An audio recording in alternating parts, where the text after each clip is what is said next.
नमस्कार सभी को। परीक्षा जंक्शन के इस प्लेटफॉर्म पे सभी का हार्दिक स्वागत है। तो जैसा कि हम आपको बताते भी हैं, हर लेक्चर में मेरा यही इंट्रोडक्शन होता है। देखो, अब तो आप सारी फैकल्टियों को जान गए होंगे। मेरी आशा ये है कि आपने सभी फैकल्टियों के बारे में अच्छे से इंट्रोडक्शन हो गया होगा। जैसा कि आप सभी को पता है कि मैथ्स के हमारे सबसे great teacher Aman ji class लेते हैं यहाँ से, और उसके बाद पिंकी मैम यहाँ से रीजनिंग पढ़ाती हैं, जो बहुत ही शानदार तरीके से पढ़ा रही हैं, बहुत ही अच्छे तरीके से। और याद रखिएगा, जैसे कि हम अपने हर कॉम्पिटिटिव एग्जाम की बात करते हैं, जैसे कि मैं बात करूं आपकी जीके की, मैं आपकी बात करूं जीएस की, ये बात होती है मैथ्स की, और एक होती है रीजनिंग। बच्चों, ये सबसे इंपॉर्टेंट सब्जेक्ट होती हैं, जीके, जीएस, मैथ और रीजनिंग। आप सभी जानते हैं, कुछ बच्चे जानते भी हैं, लेकिन कुछ बच्चे इस युद्ध भूमि में नए हैं। तो युद्ध भूमि में जो बच्चे नए हैं, मैं उनको ये बता देना चाहता हूं कि जीके, जीएस, मैथ और रीजनिंग, इसमें आप करंट अफेयर्स भी ऐड कर सकते हैं।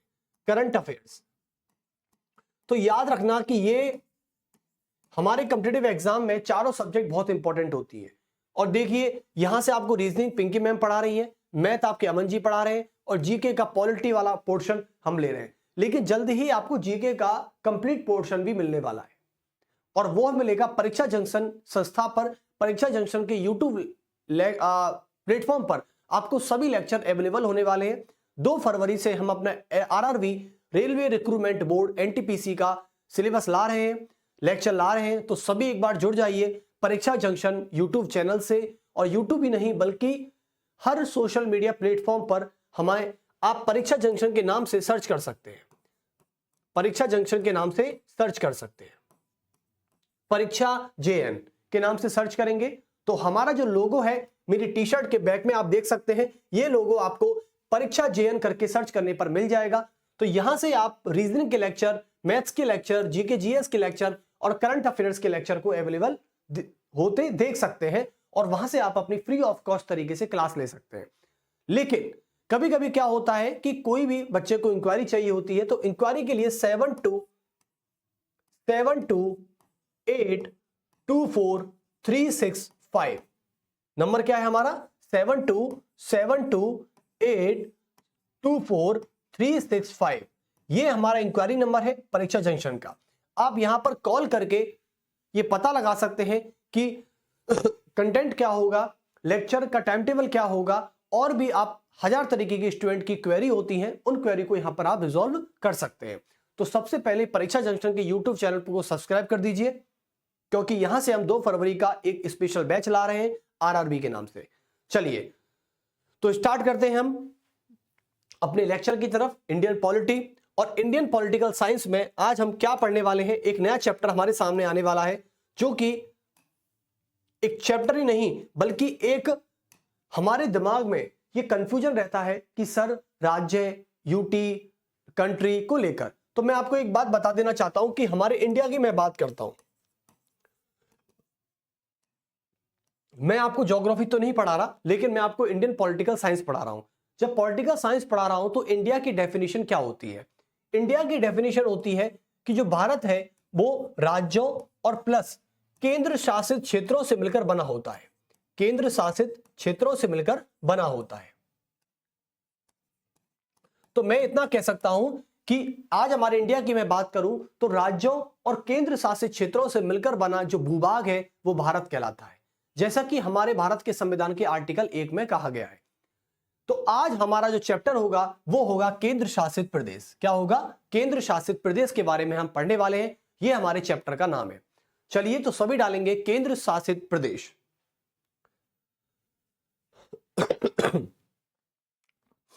केंद्र शासित प्रदेश।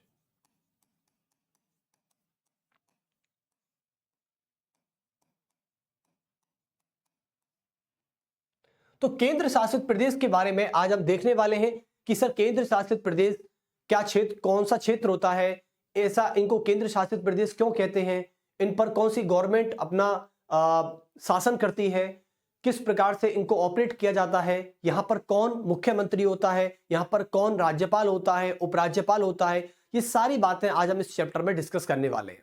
तो ये हमारे केंद्र शासित यानी यूनियन टेरिटरी का एक पहला पार्ट है हमारी तरफ से।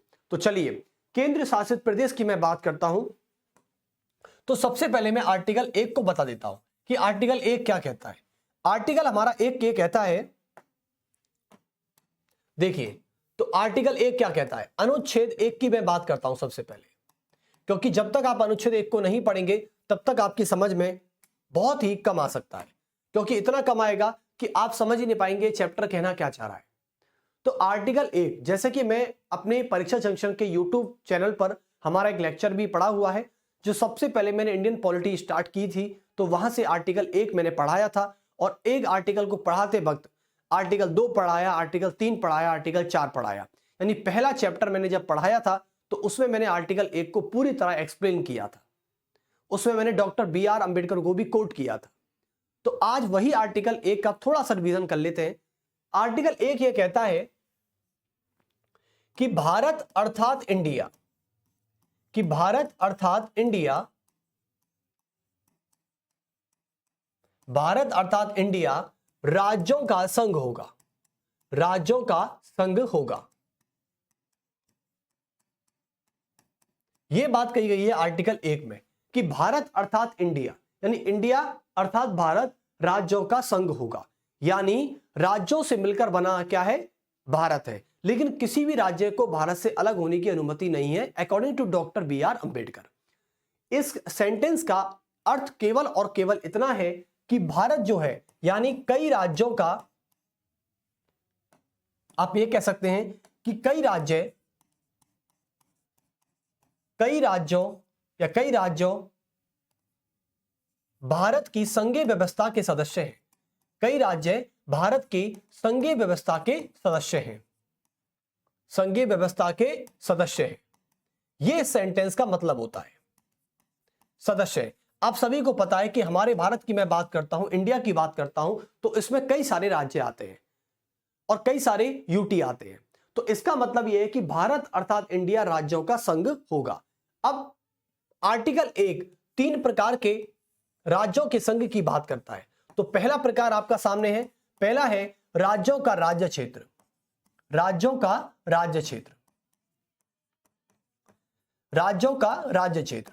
दूसरे प्रकार की बात करें तो दूसरा प्रकार आता है केंद्र शासित प्रदेशों का राज्य क्षेत्र, केंद्र शासित प्रदेशों का राज्य क्षेत्र, केंद्र शासित प्रदेशों का राज्य क्षेत्र। ओके। और तीसरी बात करें तो तीसरा प्रकार आता है कि वह क्षेत्र जिनको भारत सरकार अधिग्रहित कर सकती है, ऑक्युपाइड कर सकती है, एक्वायर्ड कर सकती है। तो आता है तीसरे प्रकार का कि वह क्षेत्र जिन्हें भारत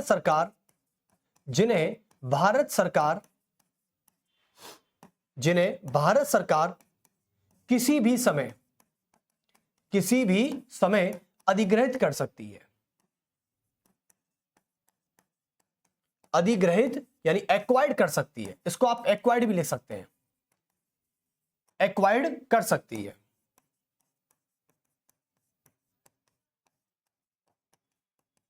ओके। तो अब हमने 3 प्रकार की बात की। एक तो पहला प्रकार था हमारा, जब हमने आर्टिकल 1 को अच्छी तरह से पढ़ा है तो हमें कोई भी कंफ्यूजन नहीं होना चाहिए कि सर यूटी का मतलब क्या होता है।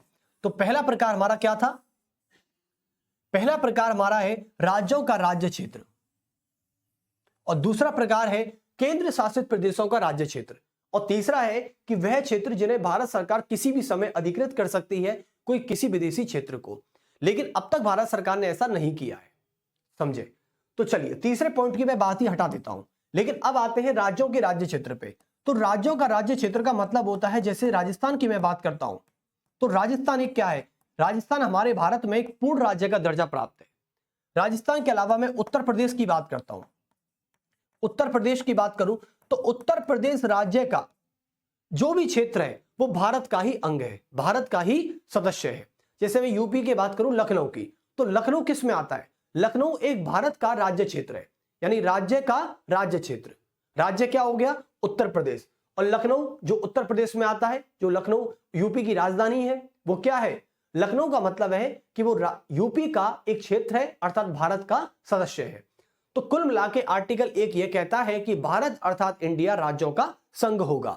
कहने का मतलब है कि हमारे यहां पर जो क्षेत्र है वो 3 प्रकार से बटे गए हैं, पहला, दूसरा और तीसरा। आज हम दूसरे प्रकार की बात करने वाले हैं, केंद्र शासित प्रदेशों का राज्य क्षेत्र। और जैसा कि आर्टिकल 1 के अनुसार देखा जाए तो हमारे भारत में आज 28 राज्य हैं। कितने हैं? 28 राज्यों का वर्णन किया गया है। 8 केंद्र शासित प्रदेशों का वर्णन किया गया है। 8 केंद्र शासित प्रदेशों का वर्णन किया गया है। तो 28 राज्य और 8 केंद्र शासित प्रदेशों का वर्णन किया गया है। इससे पहले देखा जाए 2014 में एक राज्य बनाया गया था जिसका नाम था तेलंगाना, जो आंध्र प्रदेश से अलग किया गया था। उस समय इससे पहले 29 राज्य और 9 यूटी हुआ करते थे, लेकिन आज 28 राज्य हैं और 8 यूटी हैं। चलिए तो स्टार्ट करते हैं। देखो पहले हमारे पास 9 यूटी थी। क्यों थी? 9 यूटी। लेकिन दादरा नागरा हवेली और दमन द्वीप को, दादरा नागरा हवेली और दमन द्वीप को एक करके एक यूटी बना दिया गया। दादरा नागरा हवेली और दमन द्वीप, इन दोनों को मिलाया गया और इनको एक यूटी बना दिया गया। तो पहले 9 यूटी हुआ करती थी, लेकिन जब एक यूटी में दूसरी यूटी को मिक्सअप कर दिया गया तो आज हमारे भारत में 8 यूटी है। कितनी है? 8 यूटी।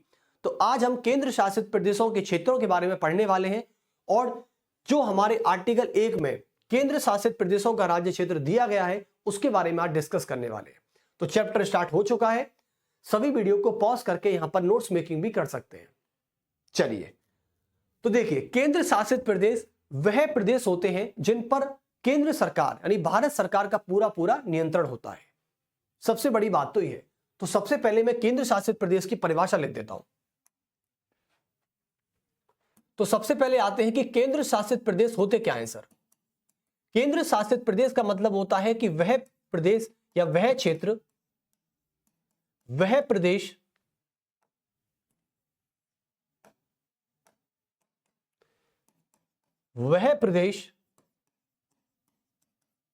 या वह क्षेत्र, वह प्रदेश या वह क्षेत्र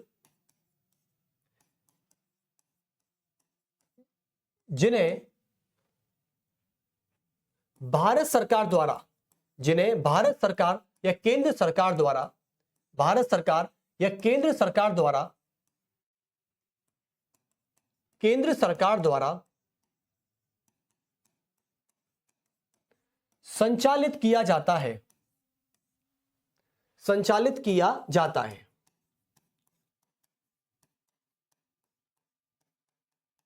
संचालित किया जाता है यानी ऑपरेट किया जाता है। तो कहने वाली बात यह है कि केंद्र शासित प्रदेश का मतलब होता है कि वह प्रदेश या वह क्षेत्र जिन पर शासन केवल और केवल भारत सरकार करती है, यानी केंद्र सरकार का पूरा की पूरा नियंत्रण होता है। लेकिन क्या ऐसा केंद्र सरकार का मतलब, कहने का मतलब है क्या भारत का राष्ट्रपति? जी बिल्कुल। यानी केंद्र शासित प्रदेशों पर सीधे सीधे शासन किसका होता है? भारत के राष्ट्रपति का होता है। किसका होता है? भारत के राष्ट्रपति का पूरा की पूरा शासन होता है। भारत के राष्ट्रपति का यहां पर पूरा की पूरा शासन होता है। समझे आप? तो ये वाली बात है। लेकिन क्या भारत का राष्ट्रपति 8 यूटियों पर सीधे सीधे तौर पर शासन करता है क्या? जी बिल्कुल। ऐसा कहा जाता है कि भारत का राष्ट्रपति अपने द्वारा एक व्यक्ति नियुक्त करता है, जिस व्यक्ति का नाम कई सारे हो सकते हैं, जैसे कि उपराज्यपाल हो सकता है, प्रशासक हो सकता है, मुख्य आयुक्त हो सकता है, जिसे चीफ कमिश्नर कहते हैं आप। तो कुल मिलाके यानी भारत का राष्ट्रपति केंद्र शासित प्रदेशों पर, और भारत का राष्ट्रपति हमारी संघीय कार्यपालिका का यानी भारत सरकार की कार्यपालिका का अध्यक्ष होता है। वास्तविक अध्यक्ष नहीं होता, लेकिन नाम मात्र का अध्यक्ष तो होता ही है। तो कहने का मतलब भारत का राष्ट्रपति केंद्र शासित प्रदेशों पर जब शासन करता है तो वह अपने द्वारा एक एजेंट या अभिकर्ता को नियुक्त करता है। उस अभिकर्ता का नाम होता है उपराज्यपाल, या फिर होता है मुख्य आयुक्त, या फिर होता है मुख्य प्रशासक। चलिए, तो भारत के राष्ट्रपति के द्वारा, भारत के राष्ट्रपति के द्वारा इन क्षेत्रों पर सीधा नियंत्रण, इन क्षेत्रों पर सीधा नियंत्रण केंद्र सरकार द्वारा नियुक्त, केंद्र सरकार द्वारा नियुक्त, केंद्र सरकार द्वारा नियुक्त प्रशासक या उपराज्यपाल, प्रशासक या उपराज्यपाल, या फिर मुख्य आयुक्त होता है। मुख्य आयुक्त होता है। और ये मुख्य आयुक्त जो एक ही व्यक्ति है, इसके नाम अलग अलग हो सकते हैं। जैसे कि दिल्ली में उपराज्यपाल कहते हैं, तो जम्मू कश्मीर में भी उपराज्यपाल कहते हैं, लेकिन कई दादरा नागर हवेली में उपराज्यपाल को प्रशासक कहते हैं। होता एक ही व्यक्ति है, 3 व्यक्ति नहीं होते, लेकिन इसके नाम हर क्षेत्र के हिसाब से अलग अलग हो जाते हैं। तो प्रशासक, उपराज्यपाल, मुख्य आयुक्त, जिन्हें मुख्य आयुक्त, चलिए तो ये 3 नाम है आपके, लेकिन ये व्यक्ति एक ही है। व्यक्ति एक ही है, उपराज्यपाल या प्रशासक। जैसे आप बात करते हैं कि उपराज्यपाल की बात करूं, तो उपराज्यपाल जैसे दिल्ली का होता है। दिल्ली क्या है? एक यूटी है। उसके बात करते हैं जैसे कि पुडुचेरी है। पुडुचेरी में तो प्रशासक होता है, सॉरी, आप दिल्ली ना करके इसे करिए जम्मू कश्मीर। क्या करेंगे? जम्मू एवं कश्मीर। जम्मू एवं कश्मीर। उसके अलावा और कौन सी यूटी है? चंडीगढ़। चंडीगढ़ में प्रशासक होता है। दिल्ली है, जम्मू कश्मीर है, और कौन सी है? अंडमान निकोबार द्वीप समूह। अंडमान निकोबार द्वीप समूह। द्वीप समूह। चलिए तो अब पहले यूटी के नाम लिख लेते हैं कि यूटी कौन कौन सी है सर एक बार। चलिए तो यूटी की बात करें, यूटी में आती है हमारे पहले नंबर की यूटी है दिल्ली। किसी भी क्रम में लिख दे, कोई फर्क नहीं पड़ता। दिल्ली के बाद है जम्मू एवं कश्मीर। जम्मू एवं कश्मीर, पहले ये राज्य था लेकिन अब इसे यूटी का दर्जा मिल चुका है। फिर आती है आपकी लद्दाख। जम्मू एवं कश्मीर, लद्दाख। उसके बाद आती है दादरा नागर हवेली। दादरा नागर हवेली एवं दमन दीव। ये अब मिला के एक यूटी कर दी गई है, दादरा नागर हवेली एवं दमन दीव। एवं दमन दीव। उसके अलावा और बात करते हैं तो और कौन सी यूटी है? अंडमान निकोबार द्वीप समूह। अंडमान एवं निकोबार द्वीप समूह।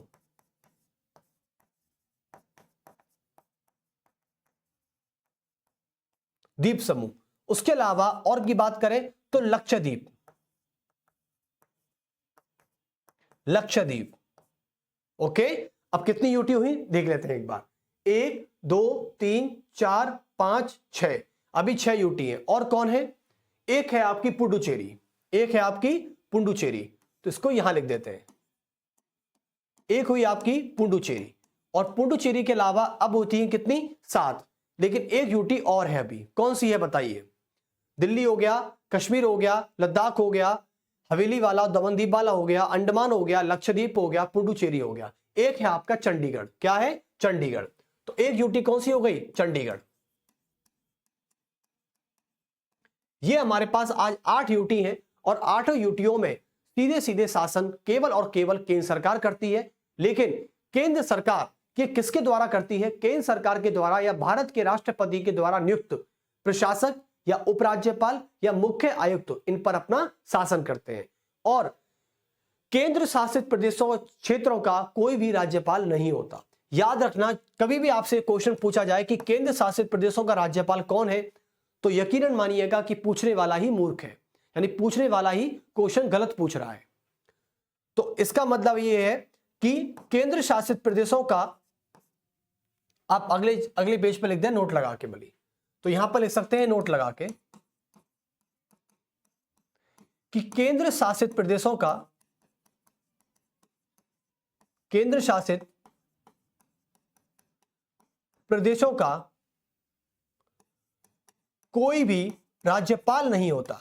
कोई भी राज्यपाल नहीं होता। राज्यपाल नहीं होता, बल्कि उपराज्यपाल होता है। बल्कि उपराज्यपाल होता है, जो राज्य का प्रमुख नहीं होता, जो उस क्षेत्र का प्रमुख नहीं होता। क्योंकि राज्यपाल जो होता है ना, वो राज्य का होता है, और राज्य का राज्यपाल राज्य का सबसे बड़ा मुखिया होता है। लेकिन केंद्र शासित प्रदेश का जो उपराज्यपाल होता है, जिसे आप लेफ्टिनेंट गवर्नर कहते हैं, तो उपराज्यपाल जो होता है वो कभी भी अपने क्षेत्र का मुख्य संवैधानिक मुखिया नहीं होता। उपराज्यपाल जो उस क्षेत्र का संवैधानिक मुखिया नहीं होता, संवैधानिक मुखिया नहीं होता।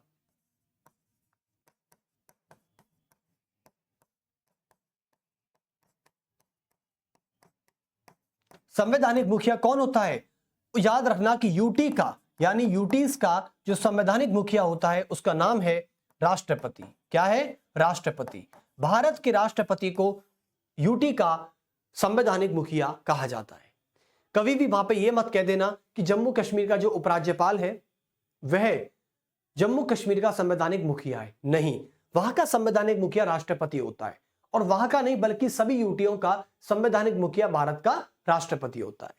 तो ऐसी कुछ बातें हमने बताई हैं आपको यूटी के बारे में, केंद्र शासित प्रदेशों के बारे में, कि केंद्र शासित प्रदेश का मतलब है, नाम से ही स्पष्ट हो रहा है कि वह क्षेत्र या वह प्रदेश जिनका शासन सीधे सीधे तौर पर केंद्र सरकार चलाती है, और केंद्र सरकार द्वारा नियुक्त अधिकारी जैसे उपराज्यपाल, प्रशासक या मुख्य आयुक्त इनको ऑपरेट करते हैं, जो भारत के राष्ट्रपति के अभिकर्ता या एजेंट होते हैं।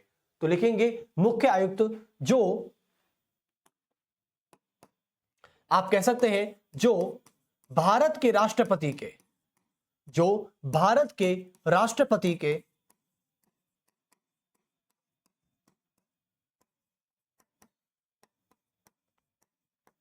अभिकर्ता या एजेंट होते हैं। कौन होते हैं? एजेंट।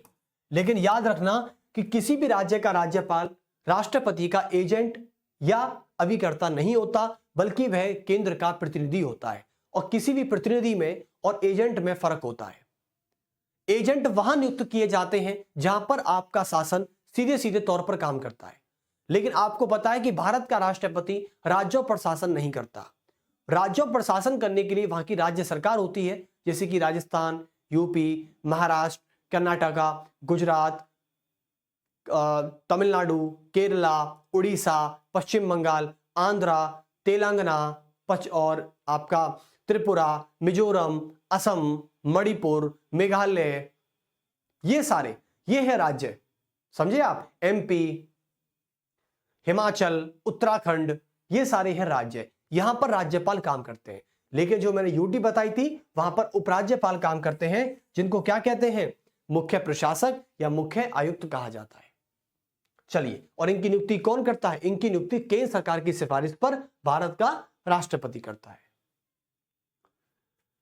जैसे आपको पता है कि अभी हाल ही में जम्मू कश्मीर को भी क्या बना दिया गया? यूटी बना दिया गया है। यानी जम्मू कश्मीर पहले राज्य था, जहां से आर्टिकल 370 को हटाया गया, जो टेम्परेरी थी। संविधान में संशोधन करने के बाद आर्टिकल 370 को हटाने के बाद अब जम्मू कश्मीर एक यूटी बन चुका है, और लद्दाख भी एक यूटी है। लेकिन अभी जम्मू कश्मीर में चुनाव हुए हैं। अब यह क्वेश्चन आता है कि उन केंद्र शासित प्रदेशों के नाम बताइए जहां राज्य सरकार की विधायिका काम कर रही है, या जहां पर विधानसभा मौजूद है। तो ऐसी हमारे भारत की 3 यूटी हैं 8 में से, जहां पर राज्य की विधायिका काम करती है। उसमें से पहली है दिल्ली, दूसरा है जम्मू कश्मीर, और तीसरी है पुडुचेरी। यहां पर राज्य की विधानसभा भी काम करती है, यानी यहां पर उन केंद्र शासित प्रदेशों के राज्यपाल भी मुख्यमंत्री काम करते हैं। जैसे कि दिल्ली का मुख्यमंत्री हो गया, पुडुचेरी का मुख्यमंत्री हो गया, और जम्मू कश्मीर के मुख्यमंत्री। समझ गए? तो जम्मू कश्मीर के मुख्यमंत्री अभी निर्वाचित भी हुए हैं इलेक्शन के माध्यम से, तो उनका नाम है उमर अब्दुल्ला। चलिए,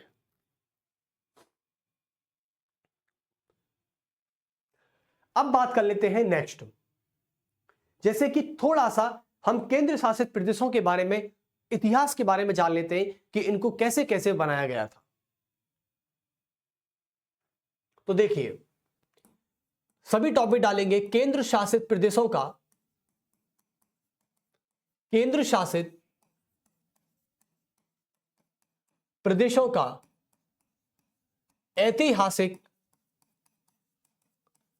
ऐतिहासिक कालक्रम।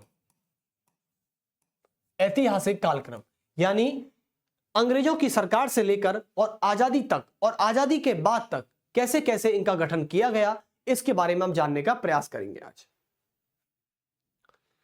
तो देखिए,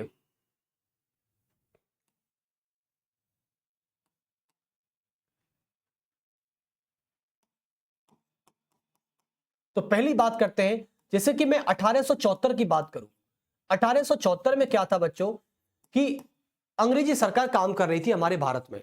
जब हमारे भारत में अंग्रेजी सरकार पूरी तरीके से काम कर रही थी और अंग्रेजी सरकार में कुछ क्षेत्रों को अधिसूचित क्षेत्रों का दर्जा दिया गया था। अंग्रेजी सरकार ने इस भारत में, इस ब्रिटिश इंडिया में कुछ अधिसूचित, जिसे कहते हैं शॉर्ट लिस्टेड रीजन्स का निर्माण किया था, अधिसूचित क्षेत्रों का निर्माण किया था। तो 1874 में ब्रिटिश गवर्नमेंट ने, किसने? ब्रिटिश गवर्नमेंट ने कुछ अधिसूचित क्षेत्रों का निर्माण किया था। तो इनको कहते हैं अधिसूचित क्षेत्र। अधिसूचित क्षेत्रों का निर्माण किया था। ओके, अब क्या था कि इन्हीं अधिसूचित क्षेत्रों को बाद में क्या कहा गया? इन अधिसूचित क्षेत्रों को बाद में मुख्य आयुक्त क्षेत्र कहा गया। क्या कहा गया? इनको बाद में मुख्य आयुक्त क्षेत्र कह दिया। मुख्य आयुक्त क्षेत्र, इनको मुख्य आयुक्त क्षेत्र कह दिया गया। ओके, अब अधिसूचित क्षेत्रों को जब मुख्य आयुक्त क्षेत्र कहा गया तो ये ब्रिटिश गवर्नमेंट के समय था। क्या था? ब्रिटिश गवर्नमेंट के समय था। लेकिन अब बात करते हैं हमारी आजादी के वक्त, जैसे कि बात करते हैं 1950 में, 1950 में इनको केंद्र शासित प्रदेश कहा गया। क्या कहा गया? केंद्र शासित प्रदेश कहा गया। केंद्र शासित प्रदेश कहा गया। जब हमारा देश आजाद हो चुका था, हमारा संविधान पूरी तरह बन चुका था, तो इनको केंद्र शासित प्रदेश का दर्जा दे दिया गया। लेकिन केंद्र शासित प्रदेश की बात करें तो 1956 में, 1956 में एक 7वां संवैधानिक संशोधन अधिनियम आया था 1956, और जिसमें राज्य का पुनर्गठन अधिनियम था। क्या था? राज्य पुनर्गठन अधिनियम। इसे कहते हैं स्टेट रिकॉग्नाइजेशन एक्ट ऑफ 1956, राज्य पुनर्गठन अधिनियम। तो राज्य पुनर्गठन जो एक्ट था 1956 का, इसमें आप सभी को पता है कि सबसे पहले 14 राज्य, यानी 14 राज्यों का और 6 यूटीओं का, 6 यूटीज का गठन किया गया था।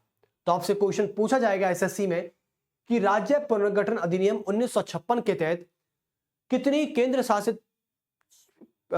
क्षेत्रों को केंद्र शासित प्रदेश का दर्जा दिया गया था? तो आपका आंसर होना चाहिए 6।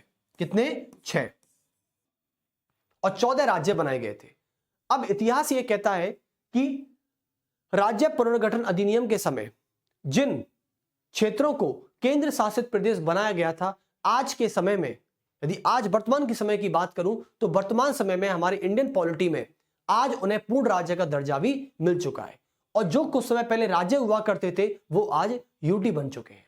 जैसे कि बात करते हैं, देखें तो इसमें 6 की बात करें, जैसे कि हिमाचल प्रदेश, जैसे कि हिमाचल, दूसरे पर आता है त्रिपुरा, तीसरे पर आता है मिजोरम,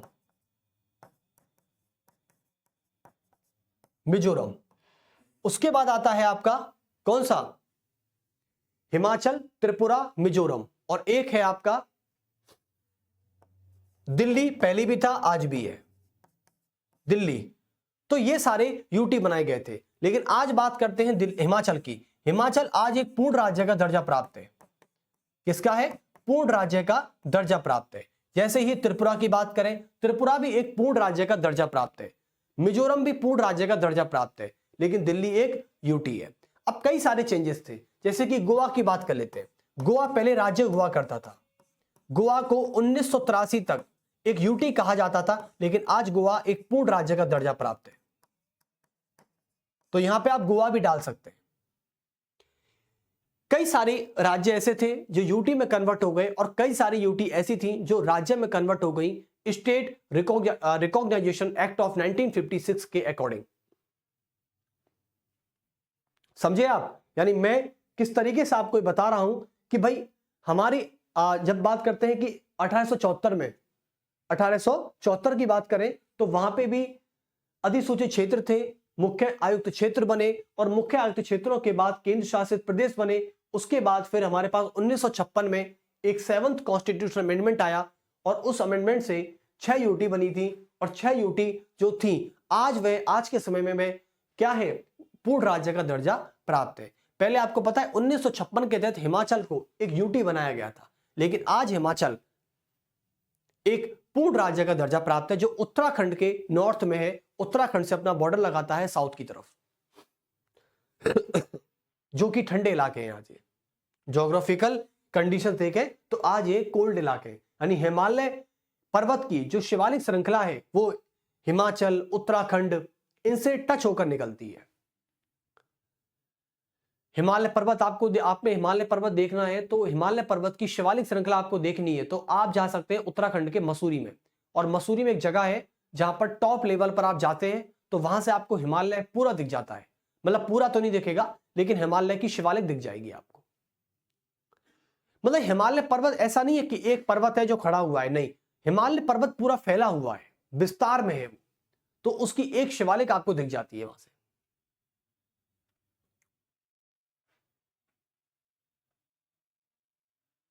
चलिए अब मैं आपसे बात करता हूं तो जैसे कि बात करें कुछ क्षेत्र ऐसे हैं जिनको बाद में संशोधित करके यूटी का दर्जा दिया गया, जैसे कि गोवा को 1983 में गोवा को पूर्ण राज्य का दर्जा दिया गया।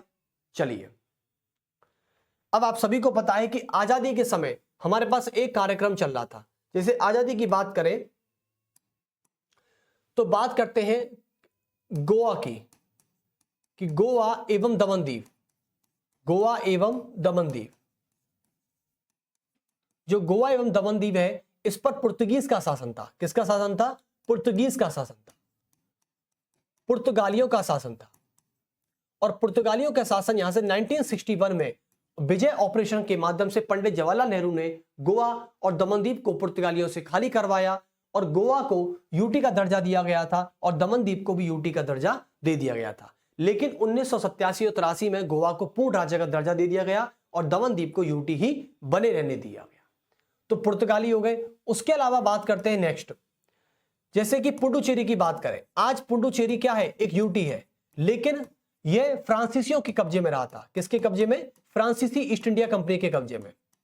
तो फ्रांसीसियों के नियंत्रण से मुक्त कराकर, फ्रांसीसियों के नियंत्रण से मुक्त कराकर, नियंत्रण से स्वतंत्र कराकर इसे भारत का अभिन्न हिस्सा बनाया गया। इसे भारत का अभिन्न हिस्सा बनाया गया, अभिन्न हिस्सा बनाया गया।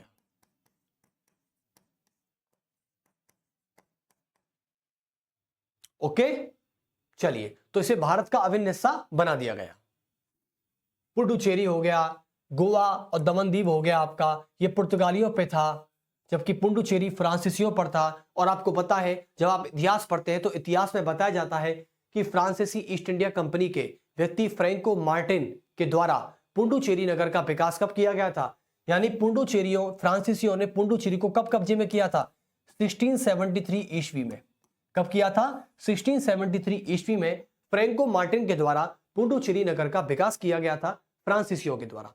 और फ्रैंको मार्टिन कौन था? एक फ्रांसीसी था जिसने 1673 में पुडुचेरी नगर को बसाया था।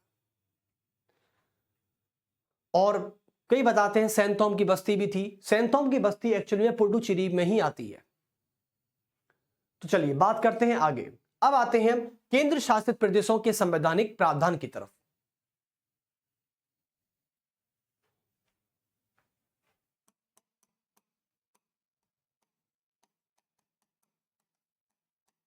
केंद्र शासित प्रदेशों के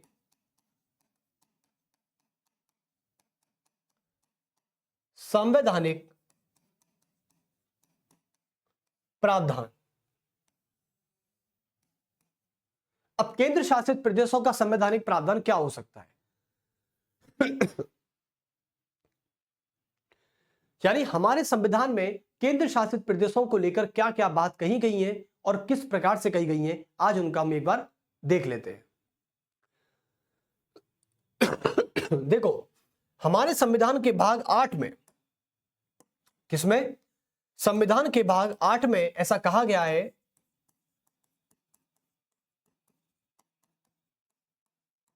संविधान के भाग 8 में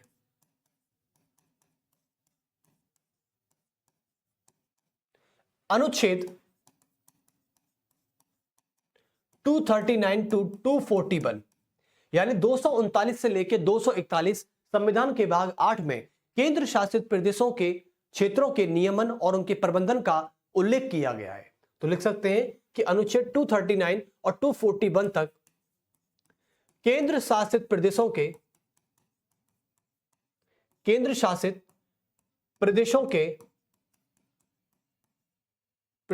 क्षेत्रों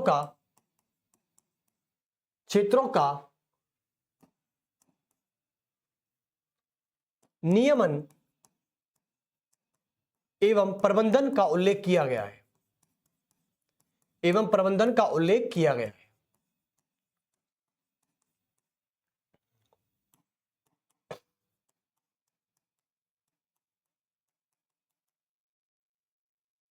यानी ऐसा बताया जाता है कि हमारे संविधान के जो भाग 8 है, भाग 8 में 239 टू 241 तक अनुच्छेद जो दिए गए हैं वो सभी केंद्र शासित प्रदेशों के क्षेत्र का नियमन और प्रबंधन करने का उल्लेख किया गया है कि भाई केंद्र शासित प्रदेशों पर कौन शासन करेगा, शासन कैसे किया जाएगा। तो ये आज हम पढ़ने वाले हैं। तो सबसे पहले मैं आपको यह बता देना चाहता हूं कि सबसे पहले हम राज्यपाल, उपराज्यपाल, प्रशासक और मुख्य आयुक्त की नियुक्ति के बारे में पढ़ लेते हैं, वो अपना शासन कैसे चलाते हैं। फिर पढ़ेंगे हम संविधान की सूचियों के बारे में कि केंद्र शासित प्रदेशों में जो 3 सूची दे रखी हैं उन पर कानून कौन बना सकता है और कौन नहीं बना सकता है। तो ये सारी चीजें हम पढ़ने वाले हैं और पार्ट 1 में केवल इतना ही रहेगा, क्योंकि पार्ट 1 को अपने जितना लंबा खींचेंगे आपका कंफ्यूजन उतना ही बढ़ जाएगा। हम चीजों को बिल्कुल स्पेसिफाइड तरीके से आपको बता देना चाहते हैं कि भाई एक आज हम ये पढ़ने वाले हैं, पार्ट 2 में हम ये पढ़ेंगे, पार्ट 3 में हम ये पढ़ेंगे। तो चीजें जब स्पेसिफिक हो जाती हैं, आपको पता है कभी जब वेब सीरीज आती है कोई या कोई मूवी आती है, आजकल तो वेब सीरीज का ज्यादा चलन हो रहा है, मूवी तो पता नहीं बहुत ज्यादा लुप्त सी हो गई है। अब खैर मूवी तो आपको देखने भी इच्छा जाहिर नहीं करता, लेकिन जो वेब सीरीज है अभी पाताल लोक आई है वेब सीरीज, आपको पता है पार्ट 1 में, यानी सीजन 3 आया है उसका या सीजन 4 है मुझे पता नहीं, लेकिन नया सीजन आया है। तो अब भी वेब सीरीज वाले भी ऐसा ही कर रहे हैं, यानी पहले सीजन 1 निकालेंगे, फिर सीजन 2 निकालेंगे, फिर सीजन 3 निकालेंगे और इसके बाद लास्ट सीजन में उसको जाके फिनिश करेंगे। आप सोचते हो कि सर एक ही फिल्म बना देते, नहीं, देखो उस वेब सीरीज हमेशा एक सस्पेंस पैदा करती है। तो ऐसे ही इंडियन पॉलिटी है, यानी हमने इसको पार्ट में इसलिए डिवाइड कर दिया है ताकि आप में थोड़ा बहुत सस्पेंस बना रहे। तो चलिए सबसे पहली बात कर लेते हैं हम राज्यपालों की। देखो केंद्र शासित प्रदेश में कोई भी राज्यपाल नहीं होता है। पहली बात, केंद्र शासित प्रदेशों का राज्यपाल नहीं होता है, जबकि केंद्र शासित प्रदेशों का शासन को चलाने के लिए, केंद्र शासित जो प्रदेश होते हैं उनके शासन को चलाने के लिए, उनका प्रबंधन और उनका रेगुलेशन करने के लिए, उनका मैनेजमेंट करने के लिए भारत सरकार सीधे सीधे तौर पर उनका शासन चलाती है और केंद्र सरकार के द्वारा नियुक्त प्रशासक या उपराज्यपाल या मुख्य आयुक्त ही राष्ट्रपति के या केंद्र सरकार के अभिकर्ता या एजेंट होते हैं जो यूनियन टेरिटरी यानी केंद्र शासित प्रदेश का शासन संचालित करते हैं। तो राज्यपाल नहीं होते। वहां पर कौन होते हैं? वहां पर या तो होते हैं आपके उपराज्यपाल, या तो होता है उपराज्यपाल, या फिर होता है क्या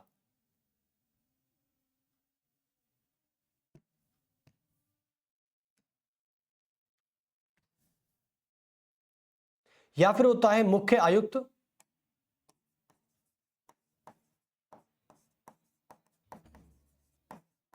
मुख्य आयुक्त, या फिर होता है आपका प्रशासक। तो उपराज्यपाल और मुख्य आयुक्त और प्रशासक, जैसे उपराज्यपाल कहां कहां मौजूद है? उपराज्यपाल मौजूद हैं आपके, एक तो है दिल्ली में, कहां पर है? दिल्ली में। और एक है आपका जम्मू कश्मीर में।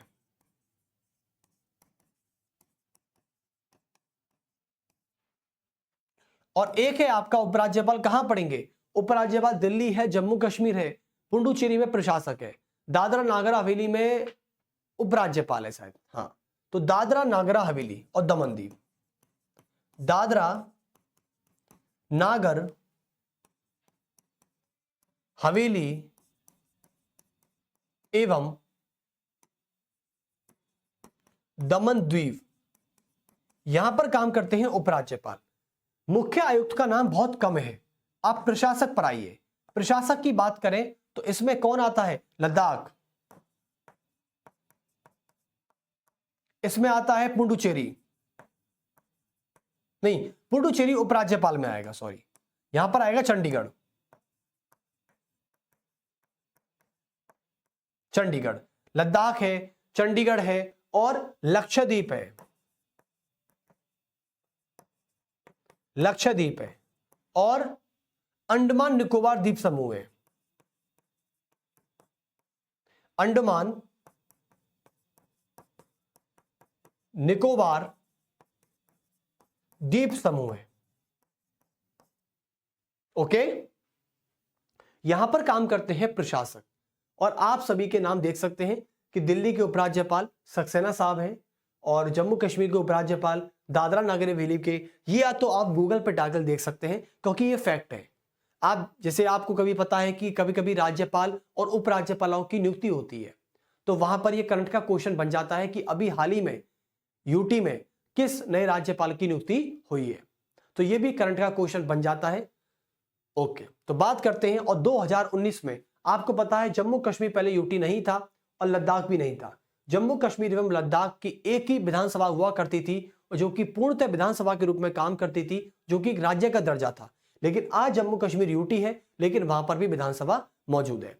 अब जैसे कि दिल्ली की बात करते हैं, दिल्ली को यानी 69 कॉन्स्टिट्यूशनल अमेंडमेंट ऑफ 1992 के तहत एनसीआर का दर्जा दिया गया था। राष्ट्रीय राजधानी क्षेत्र का दर्जा दिल्ली को 1992 में दिया गया था। उसके बाद बात करते हैं जम्मू कश्मीर। जम्मू कश्मीर की बात करें तो जम्मू कश्मीर यानी जम्मू कश्मीर पुनर्गठन अधिनियम, जम्मू कश्मीर पुनर्गठन एक्ट 2019 के तहत इसको एक यूटी का दर्जा दिया गया था। और दादरा नागर हवेली और दमन द्वीप को एक यूटी बना दिया गया, एक यूटी बना दिया गया।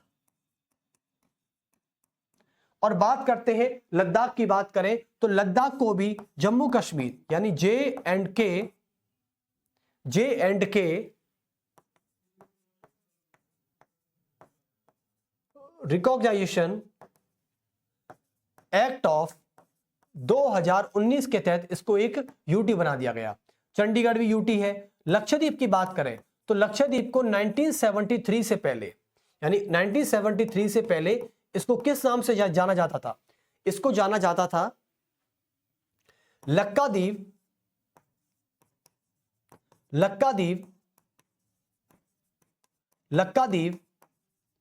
अमीनी द्वीप एवं मिनीकॉय के नाम से इसको जाना जाता था।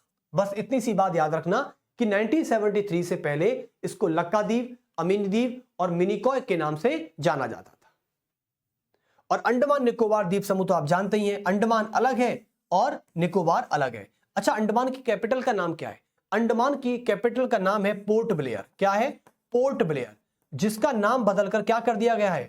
पोर्ट ब्लेयर का नाम बदल के केंद्र सरकार ने श्री विजयपुरम कर दिया है। क्या कर दिया है? श्री विजयपुरम। निकोबार की राजधानी है ग्रेट निकोबार। क्या है? ग्रेट निकोबार। ग्रेट निकोबार इसकी कैपिटल का नाम है। तो यह था पूरा एक इंट्रोडक्शन सभी यूटियों के बारे में। और भी कुछ यूटी रह गई है क्या? हाँ, और ये बताइए कि ऐसी कौन कौन से केंद्र शासित प्रदेश हैं, ऐसे कौन कौन से केंद्र शासित प्रदेश हैं जिनमें आज राज्य की विधायिका काम कर रही है?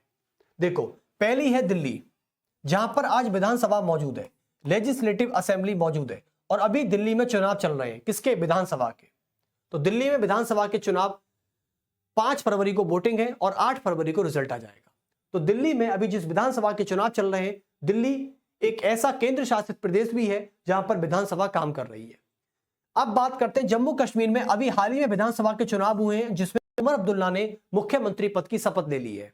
तो जम्मू कश्मीर में भी क्या है, यूटी तो है ही है, केंद्र शासित प्रदेश तो है ही, लेकिन वहां पर मुख्यमंत्री भी काम करता है, लेजिस्लेटिव असेंबली भी काम करती है। और एक है आपका पुडुचेरी, एक है आपका पुडुचेरी। आपको पता है पुडुचेरी का नाम पहले क्या हुआ करता था, पांडिचेरी, लेकिन 2006 में इसका नाम क्या कर दिया गया, पुडुचेरी कर दिया गया। तो जो पुडुचेरी है यहां पर भी एक लेजिस्लेटिव असेंबली काम करती है। क्या करती है, लेजिस्लेटिव असेंबली। लेकिन यह मत सोचना कि सर लेजिस्लेटिव असेंबली काम करती है तो यह विधानसभा क्षेत्र है। बिल्कुल है, विधानसभा क्षेत्र तो है ही, लेकिन यहां पर राज्यपाल काम नहीं करता, यहां पर उपराज्यपाल काम करते हैं। तो दिल्ली, जम्मू कश्मीर और पुडुचेरी, ये 3 ऐसी यूटी हैं 8 में से जिनमें लेजिस्लेटिव असेंबली यानी वहां की विधानसभा यानी वहां की राज्य विधायिका काम करती है। तो आप नोट लगा के लिख सकते हैं, नोट लगा के लिख सकते हैं बात कि दिल्ली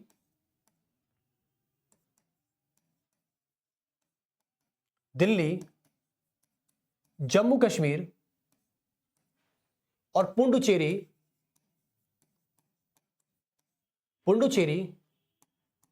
ऐसे केंद्र शासित प्रदेश है, ऐसे यूटीज हैं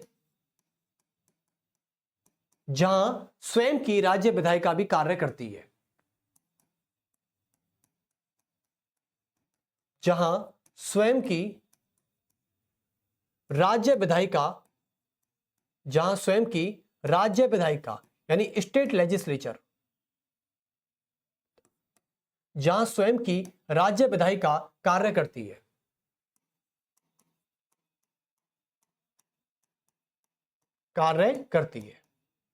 ओके, तो दिल्ली, जम्मू कश्मीर और पुडुचेरी जहां पर स्वयं की राज्य विधायिका काम करती है, अर्थात राज्य विधानसभा, अर्थात राज्य विधानसभा।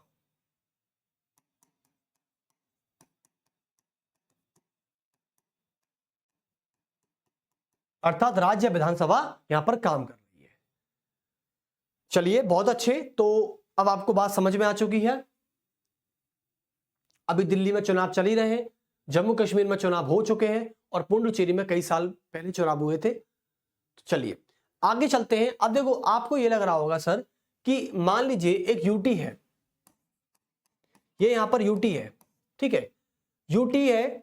अब यूटी का शासन तो जो ऑपरेट करता है, यूटी का शासन कौन ऑपरेट करता है, यूटी का शासन ऑपरेट करती है केंद्र सरकार। कौन करती है, केंद्र सरकार।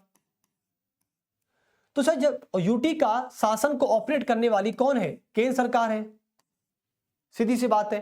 तो जिस यूटी में मान लीजिए राज्य विधायिका यानी विधानसभा काम कर रही है, उस विधानसभा में जो सर्वोच्च नेता काम करता है उसको कहते हैं मुख्यमंत्री। क्या कहते हैं, मुख्यमंत्री।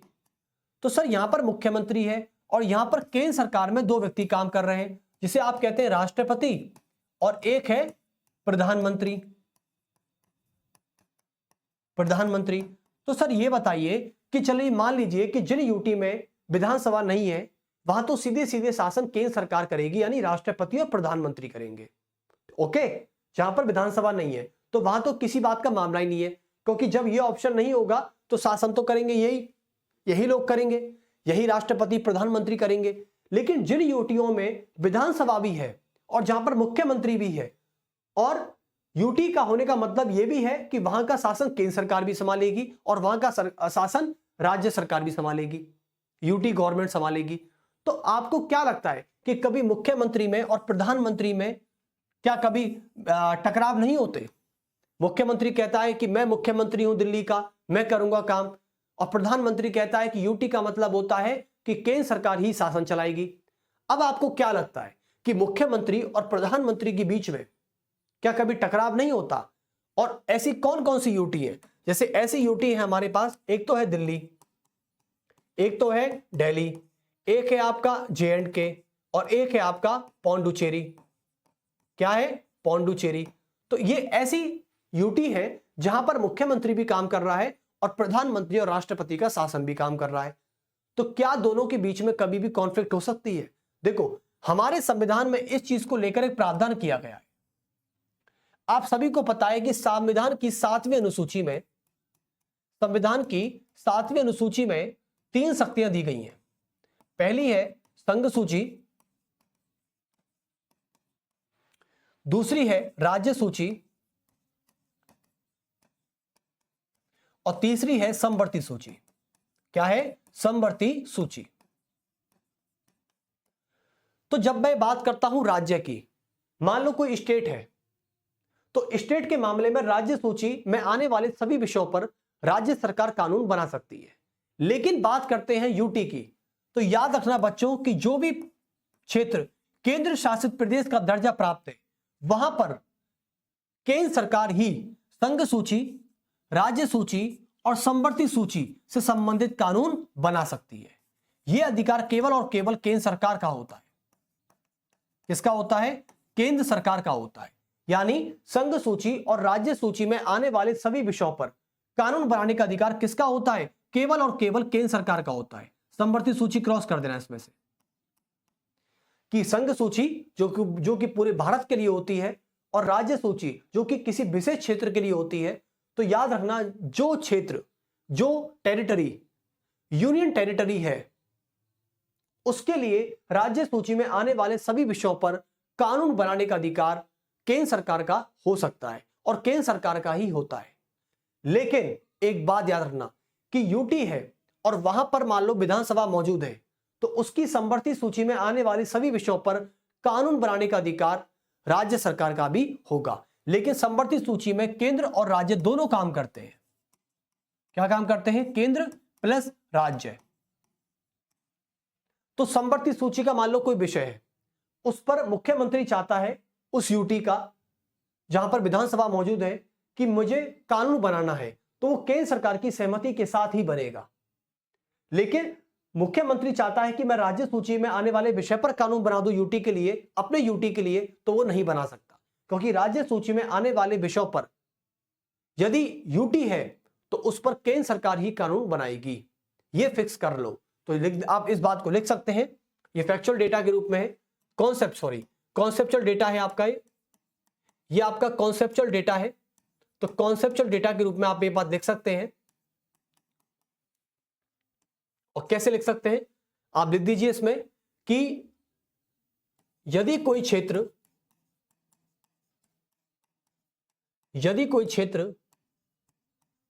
केंद्र शासित प्रदेश है, यदि कोई क्षेत्र केंद्र शासित प्रदेश है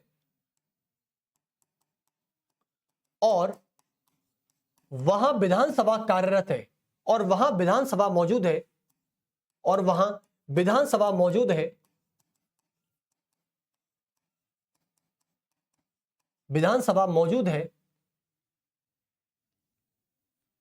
मौजूद है या नहीं, मतलब यूटी तो है लेकिन विधानसभा हो या नहीं हो, सॉरी ये नहीं काट दीजिए, आपको कंफ्यूजन हो जाएगा। विधानसभा मौजूद है तो भी राज्य सूची में आने वाले विषय, राज्य सूची में आने वाले विषय,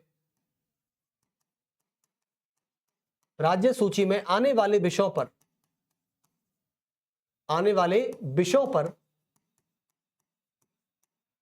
पर कानून बनाने का अधिकार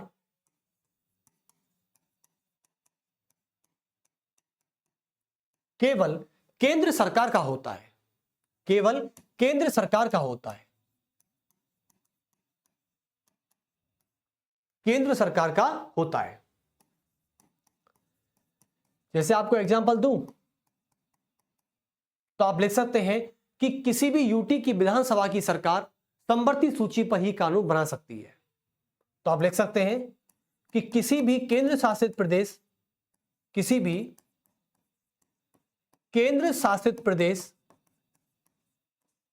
शासित प्रदेश जहां विधानसभा मौजूद है, जहां विधानसभा मौजूद है,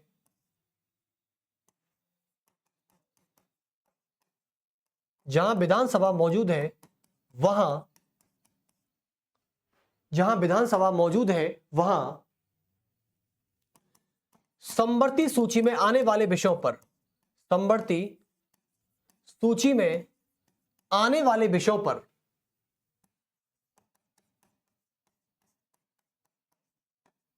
आने वाले विषयों पर केंद्र प्लस राज्य सरकार प्लस उस राज्य या क्षेत्र की सरकार कानून बना सकती है।